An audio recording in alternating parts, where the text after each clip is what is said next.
You're listening to the Commit to Wealth podcast, episode number 6.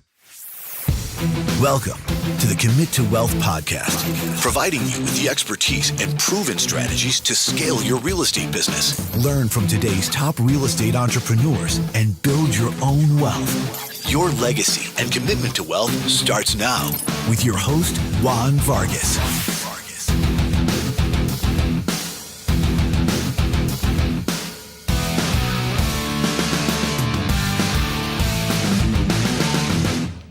Hey guys, welcome to another episode of the Commit to Wealth podcast. If you haven't already, please subscribe to the podcast and leave me a rating and review. I would greatly appreciate that. Today's guest is Bowlin. I really like this episode because I know many of you have the goal of achieving financial independence. And Eric did just that at the age of 30. He started investing in real estate at the age of 24, and his first property was a 3-unit multifamily property. Then after being deployed to Afghanistan, he was able to save some cash and reinvest that cash into doing some flips and then grow that cash. He continued buying smaller properties and now has partnered to syndicate a 192-unit multifamily property. And just a great story, so let's get right into it. And now, welcome this week's entrepreneur. Hey everyone, welcome to the Commit to Wealth podcast. Today we have a special guest who I'm sure will inspire many of you. Bowlin, welcome to the show, my man. Hey, thanks for having me. Hey, it's great having you. Where are you calling us from? I'm from the Boston area. The Boston area. Awesome. Yeah, nice and cold. Nice and cold, right? Still? Yeah. Probably for another 8 weeks. It'll be cold. And then it'll start getting a little warmer, huh? Yeah. Awesome. All right. Well, let's get right into it. Tell us, how you got started and what was the spark in getting you going in real estate? Yeah. So the story of me getting started is it's unique, but it's also kind of cliche too, a little bit. So I was in grad school with where I met my wife, and we wanted to buy a home. And, the cities in New England are a little different than in a lot of other places in the country. There's a lot of these really small multifamily, 2, 3, 4, 5 family type houses. And that's what most of the city is. And so if we wanted to be near school and buy a home, that's kind of what we were stuck buying. And we couldn't afford a single family home outside of the city, and plus it was too far away. So that we ended up buying a 3-family and living in it. And so the plan was that once I got out of school, I was supposed to be a professor. I was working on my PhD in economics. And the plan was to sell that and then buy a single family home and be, quote unquote, normal person. That was the plan. Then I remember very specifically the night that everything changed for me. We were watching TV and somebody knocked on my door. And, we're not in a great neighborhood, so people don't knock on your door. That just doesn't happen. And so I'm like, okay, who's that? So I get up, and it's one of the tenants living in a building. They're there to pay me the rent. And I'm like, wait, did you get up with your gun? Yeah. I figured it. I mean, before I went to the door, I figured it must have been one of the tenants. I didn't want to scare them away by showing up at the door with a rifle or something in my hand. Right. But anyway, so I took the rent, wrote them a receipt. I put the money down on the table, and I sat down, and I finished watching TV. I don't remember what we were watching, but I do remember thinking, and the wheels were grinding in my head. And I'm like, wow, that was awesome. This was the easiest. It was like $500 or something they had to pay me. This is the easiest $500 I ever earned. And then I realized that night that for the rest of my life, I wanted money to come to me. I didn't want to have to go chase the money. And so my life started to change that day. See, I like that because you don't always have to plan for it. Sometimes it can just happen by accident, kind of like the way it did for you. And so that's how I got into real estate. And then, so it was totally on accident. And then that was in 2009. And then I deployed to Afghanistan in 2010, came back in 2011. I'm going to interrupt you right there. Yeah, sure. I want to say thank you for your service and so many things that you had to do to sacrifice. I just want to say thank you for your service. Well, I appreciate your support. It was a tough year, and that year we decided it was good for a couple things. I'm the type of person that once I set my mind to something, I want to jump right into it. And so I wanted to dive right in and buy more real estate. And this is 2010. This is the bottom of the crash, right? So it was risky. People were scared, and there was a lot of people who weren't paying rent, and it was hard to get funding and stuff. But I deployed, and I spent that year studying and learning everything. I probably read 50 books on real estate. Back then they didn't really have as much online resources to learn about real estate as they do now, almost 8 years later. But everything I could find online, every book that I could read, I read them all. And then I came back in 2011, and we had saved every dollar. We didn't spend anything. And when everybody else who was coming back was buying new Harleys and new cars and whatever, we bought a house to flip. And I didn't like house flipping. And then I realized that. And then I bought a 4-family. That was my second deal. And that deal really set us up moving forward. So that's the story of kind of how I accidentally got into real estate, how it changed my life, and then how I took the money that we had saved over that period of time and really put it all in. Yeah, no, that's great. I want to talk about the your purchase price, like on your first one. I know your first one, you said that was sort of by accident, how the way things ended up shaping up. Tell us like the purchase price. Tell us, any kind of rehab that you had to do to get it going, and just kind of go over that a little bit. So the first house was a 3-family. The one that we lived in, we bought it for $115,000, which was at the time a little bit expensive. I didn't really know much about negotiating the price or getting, I had a realtor who didn't really help me negotiate at all. She just was happy to get a commission check because nobody had money. 2009, right. The economy collapsed, right? So so we bought that $115,000. The only reason I could qualify for it is because we went FHA, and the rules allow you to take some of the rent from the 2 units and add it to your income. And so that's how we were able to qualify, because we couldn't qualify for a loan without that extra income. Can you tell us a little bit more on the FHA loan? What does that mean exactly for those of the listeners that don't know exactly what that means? Yeah, so FHA is basically a government-backed loan, but it's issued by private lenders, and you have to meet certain criteria. The great thing about FHA is you can get in it for about 3.5% down, which is not very much when you're in the $100,000 to $200,000 range. So that's good, but residential loans have a debt-to-income ratio that you need. Your debt can't be more than a certain amount of your income once you add the house mortgage price in. And that's what disqualifies a lot of people. A lot of people think it's just your credit score.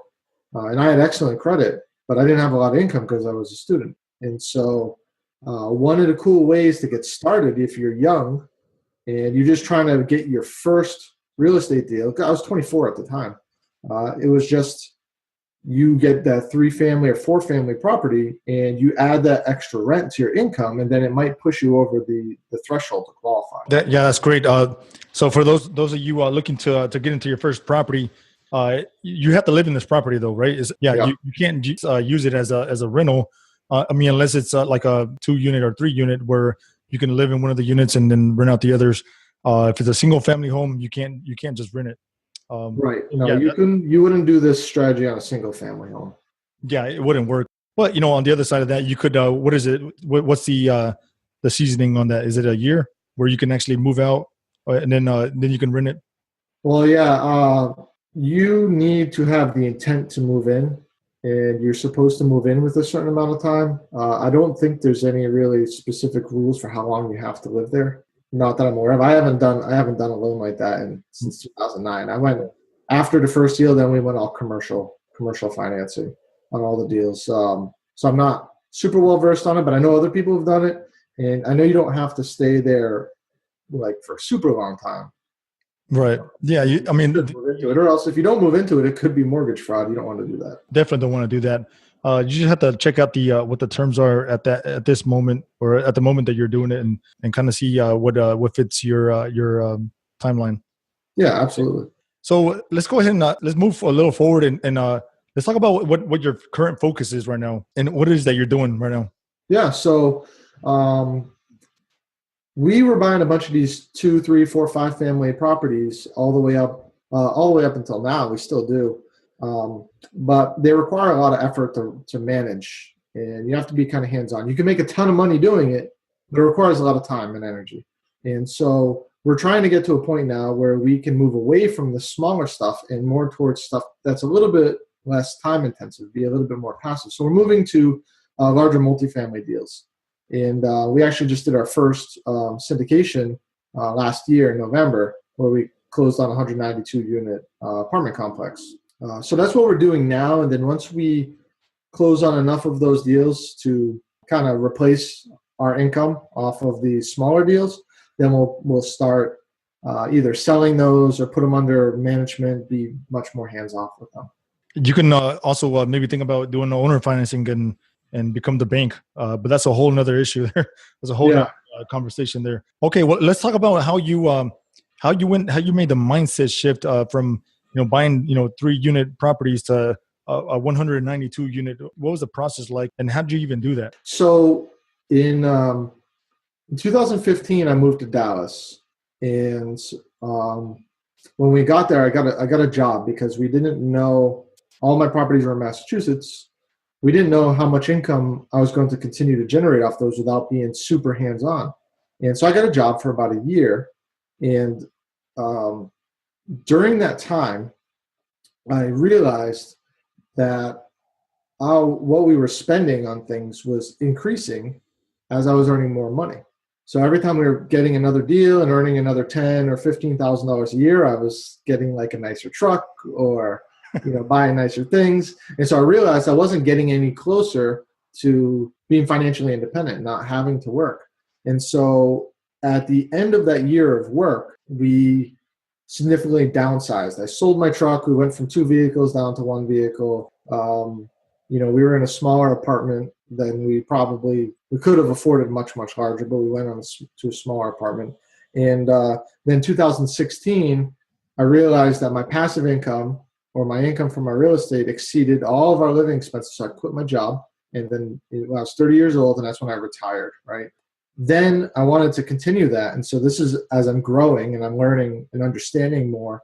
The reason why I started to shift to larger things is because the more of these small units I bought, or the small buildings I bought, the more time it takes to manage them. And I would realize I was going kind of back toward that path where I was spending all my time working again. So I made that mindset change at the end of 2016, and I decided I was going to get into apartment complexes.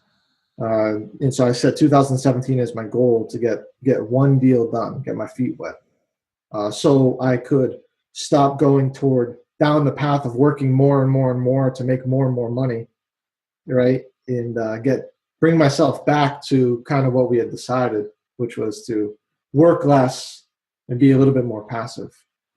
Right. So essentially what you were doing is the more money you're making, the more expenses you were bringing on. And so you were trying to find a way to offset that a little bit. And so you had to actually sacrifice.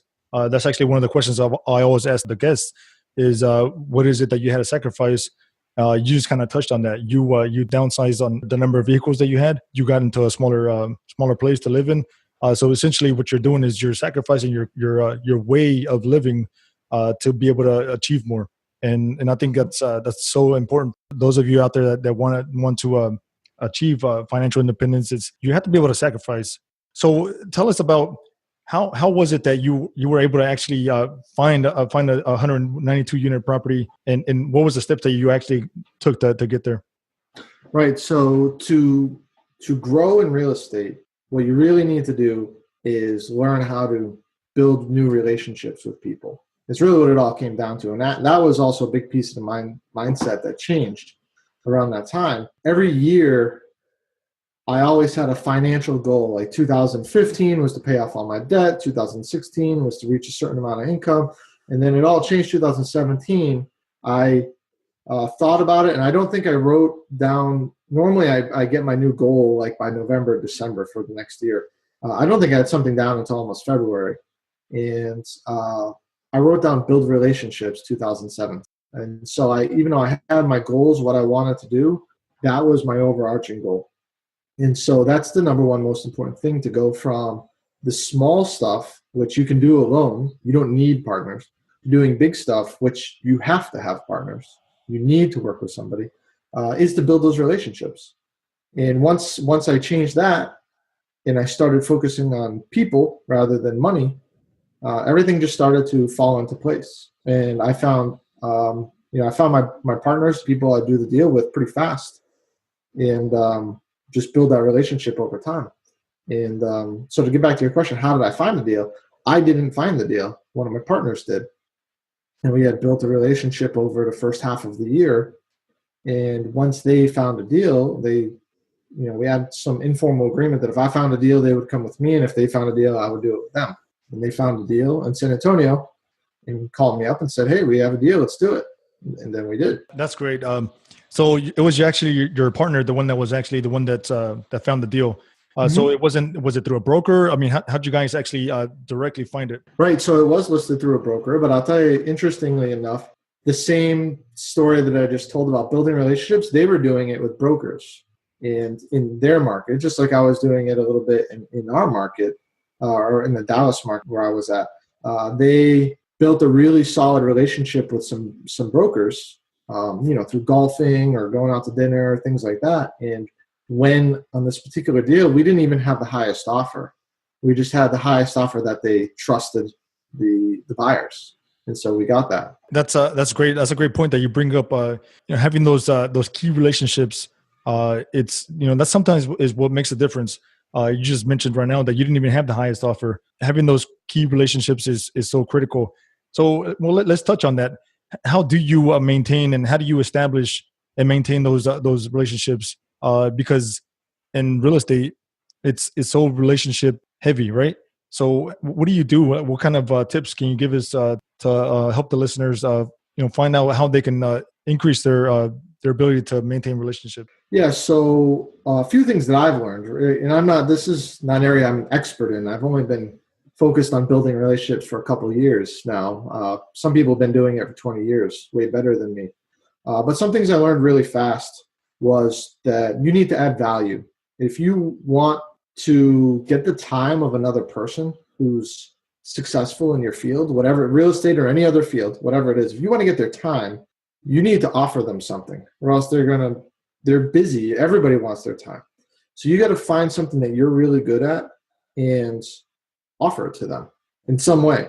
Like I remember I built one relationship with somebody just because I looked them up online just to learn a little bit about them. I Googled their name and I saw their name was ranked like 7th on the search engine results. And then I said, "Hey, there's no reason why you shouldn't be number one. And I know how to get your name to number one. So let's sit down for coffee and I'll spend 20 or 30 minutes to show you what you need to do to make your name number one in Google." And they said, "Okay." And then so I taught them what I knew about that. And then I got another 45 minutes of their time to learn to talk about real estate.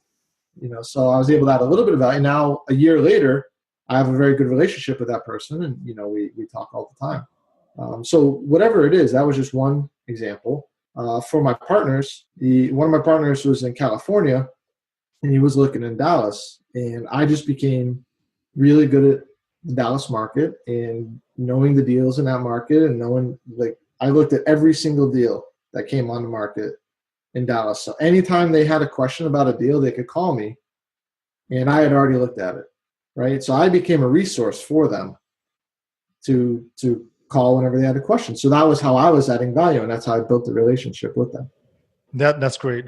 You and I, we met at a conference up there in Dallas, and when you were there, you kind of gave your story, and you talked about how you underwrote a bunch of properties, and you made that a daily, from being okay to being really good at it. Mm-hmm. Talk about the importance of that.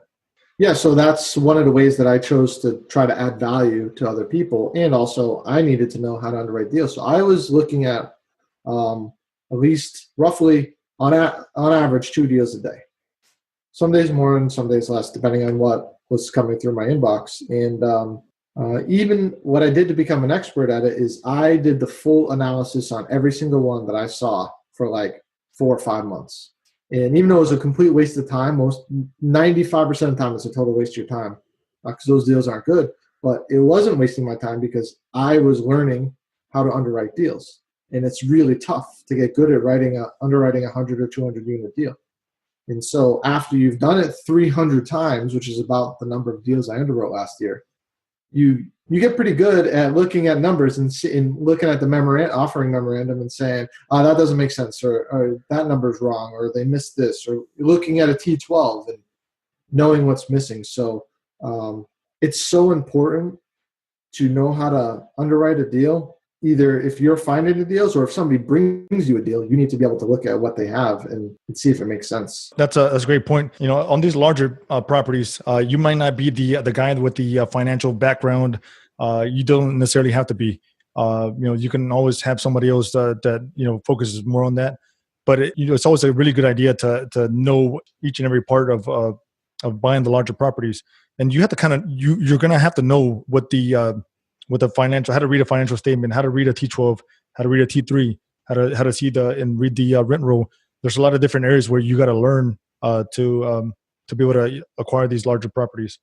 I agree 100%. And if you really just think about it this way, if you're going to be partnering on a deal and you're bringing any investors with you, you really have the duty to dig into all these numbers and understand them. Even if somebody else underwrote the deal, you need to be able to look at their underwriting and see if it's right or wrong, in your opinion, before you go and ask somebody for money to invest on a deal with you.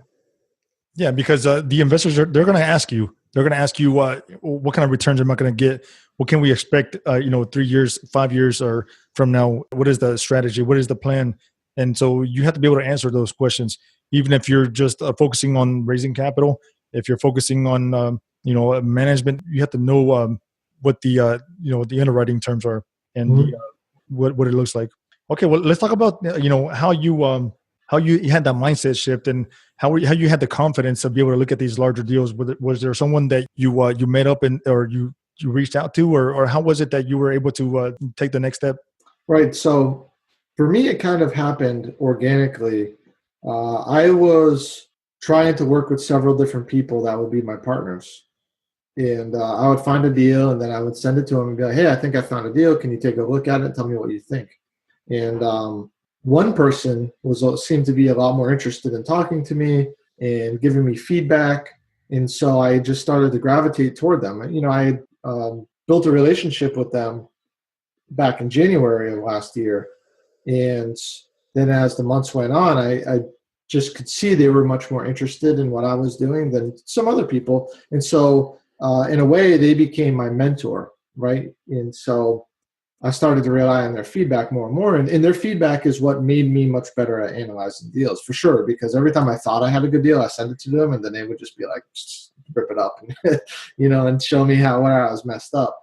So yeah, I definitely had a mentor, kind of untraditional at the time than what most people were doing. But I definitely had a mentor. They were very, very important for my growth. Yeah, and this is one thing that I always tell everyone is those ahead of you always had some sort of mentor to be great. You don't have to necessarily start off with one, but eventually you're going to come across a time where you want to grow even larger and at a better rate and reduce your mistakes. Then having a mentor is very important. And so, yeah, I always tell I come across guys all the time and they talk to me, is having a mentor important? I think it's, I think it's not only important, I think it's a must for you to be able to grow and reduce your mistakes and learn along the way. I think, honestly, everybody has a mentor. Pretty much anybody that's just successful has one. Even your mentor has a mentor, right? Because there's always somebody higher up on the chain that they're looking toward. And if it's not specifically in real estate, they might be looking toward a mentor in marketing or toward whatever, relationship building or whatever other piece of the business that they're not an expert in. They're looking to somebody to teach them. And so everybody's kind of always looking up the chain. And then you're going to get to a point where somebody is looking up at you, to help them work their way up. So. Right. It's kind of like being a father. Your kids look up to you. So you are that mentor figure to them. And so that's why you always try to do your best to show them the right way and the wrong way and and try to raise them the right way. So, but that's very important. So let's talk about what's your focus now after this 192 unit property. What are your goals and what are you trying to accomplish? Right. So we have another one coming up that we're working on now. So that's more than 200 units. So I'll be on that deal, and I'm looking to take the lead on some deals moving forward. Right, with any deal, when you're just getting started, you're not usually the person that's in the lead role. You're more of a junior role because you're learning from them. You're still a partner on the deal and it's still your deal, but somebody else is in the lead. So my goal is to get on the lead on some deals in 2018 as we're growing. You have to pretty much piggyback off of somebody else's experience, especially if it's your first one. Piggyback off of someone else's experience and just get in the game. I mean, that's what it's all about. Get in the game. And eventually you'll get to the point where you're doing your own deals. And then, there'll be guys, reaching out to you and asking how they can, help you out and add value. And because, they're also looking to get into the game. So yeah, no, that's awesome. So how are you going to be sourcing the deals? What is your strategy there? Is it going to be through brokers or is it going to be your partner that's still searching? And are you guys finding them off market by doing direct mail or cold calling, or what is your strategy there? Kind of all of the above. I have a lot of partners in some different markets. So in San Antonio, I have a partner down there who's really in the market and doing well. I'm going to be looking in Dallas market with a partner I have there to find deals, and he's going to be looking off market and I'll be looking on market. I'm looking to do some deals hopefully in Massachusetts. It's not your normal syndication market that people see, but there's a lot of positive places to invest in Massachusetts. So I'm very ingrained in the Massachusetts market, so a lot of people bringing me deals there, and also on market deals as well. So I'm working in a lot of different places, and also people are constantly reaching out to me. I've been building my brand online, and so people are always reaching out to me, and I'm building relationships in new markets. So I don't know where I'll be 10 months from now, but yeah, you have to stay in the game. Just keep your hustle. Every day, build your brand like you just spoke about. Be seen as an authority in the field and in the space, and then you'll see success. Shortly after. You kind of already touched on this a little bit. Let's talk about what it is that you had to sacrifice to get to the point that you're at now. Obviously, there was a lot of times where you started off in the smaller deals. Now you're in the larger ones.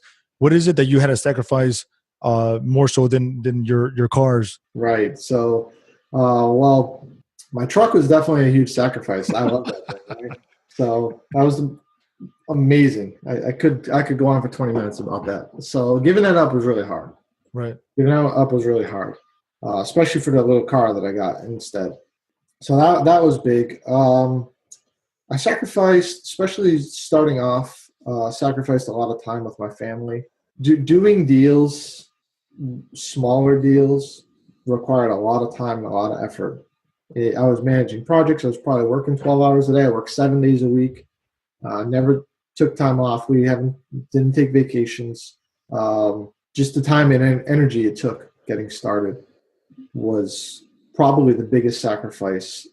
Especially if you're working a job, then if you're working 8 hours a day for a regular job and then you want to do real estate on top of it and you want to be successful, you might require working 4 or 5 or 6 extra hours every day to get to where you need to be. So 3, 4, 5 years from now, you don't have to work in your job. So that was probably the biggest sacrifice for me. Yeah, that's great. I think everyone, if you want to get started, you have to sacrifice, something. It's going to be time. It's going to be money. It's going to be, family time. It's going to be a lot of the above. You have to just do it. So how do you stay committed? I mean, you've gone through a lot of different, tough times and sacrificing, but how do you stay committed to doing it every day? Yeah, I'm not always successful with that. You surround yourself with people who are like-minded. That's got to be the most important thing, because most people, the vast majority of people, are not like me, who are so focused on passive income and real estate. Most people are not like that. And so when you talk to them, even just recently, somebody messaged me on one of my social media platforms that I'm on, and they said, "Hey, real estate's just so risky. I could never, whatever, do that." So people are constantly in a way making you feel a little bit negative. And in that particular message, the way it was written is like, well, you've been really lucky. And so it's like they don't mean to, but in a way they're taking away all the sacrifice and all the skill and all the knowledge you've developed over 5 or 10 years and kind of taking it away and saying it's just luck.